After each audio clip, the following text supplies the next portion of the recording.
irúnmọlẹ̀ ń dé koríko ń dé èrùwà ń dé àwọn ìyá mi ọ̀pàké ọ̀làké ibi àwílàdé yìí Orisa Monkele o Orisa Monkele o Orisa Monkele o mo ti dé o tí n bá pè ọ́ kó o jẹ́ mi lógúnlógún bí n bá pè ọ́ kó o jẹ́ mi lọ́gbọ̀nlọ́gbọ̀n tí n bá pè ọ́ kó o jẹ́ mi rí mẹ́rìndínlógún ohun àwo lótùfẹ̀ Orisa Monkele o àkọ́kọ́ rẹ̀ rèé o mo pè ọ́ kó o jẹ́ mi Orisa Monkele o ẹ̀kejì rẹ̀ rèé o abiyamọ ò ní gbẹ́kún ọmọ ẹ̀ kó má tàtí wèrè tó o bá ń bẹ nígbèrí òkun kó o rọ̀ wá tó o bá ń bẹ nígbèrí ọ̀sà kó o rọ̀ wá ṣẹ̀ṣẹ̀ṣẹ̀ṣẹ̀ tí n bá wá pè ọ́ lẹ́ẹ̀kẹta tó o jẹ́ Orisa Monkele a jẹ́ wípé òde ewúrẹ́ jẹlẹ́jẹlẹ́ ó dàgùtàn jẹmọ̀jẹmọ̀ ó dà láǹgbá tí ń jẹ lẹ́bàá ògiri Orisa Monkele o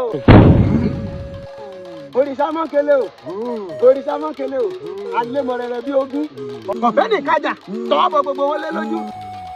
Orisa Monkele alẹ́mọ̀rẹ̀rẹ̀ bí ẹni ọ̀fẹ́ nìkájà ọ̀rẹ́ ìgbélé lójú rèé èmi àdúgbò àbẹ̀ ìjákèjá kan mo dé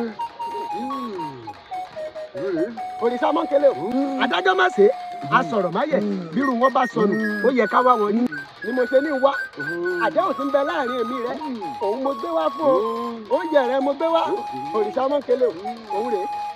kò ṣe ọmọdéwùsẹ. bẹ́ẹ̀ni ọmọdéwùsẹ. bẹ́ẹ̀ni. gàdí lójú wa. gàdí ni. o tún fi ṣúgà sí.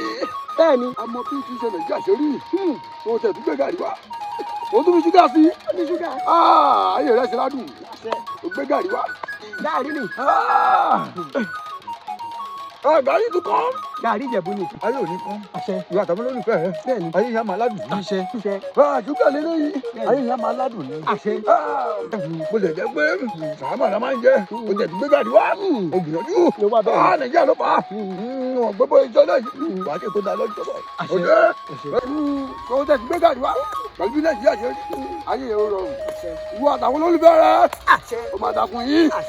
ọdún ìṣirò ọjọ́ pé o ayé ìwà àtàwọn olólùfẹ́ ò ní lópin. o ṣe o. o ṣe ọwọ́ mi rè ẹ bá rú ẹ bá da ẹ bá tì í dá ju ilé ẹ.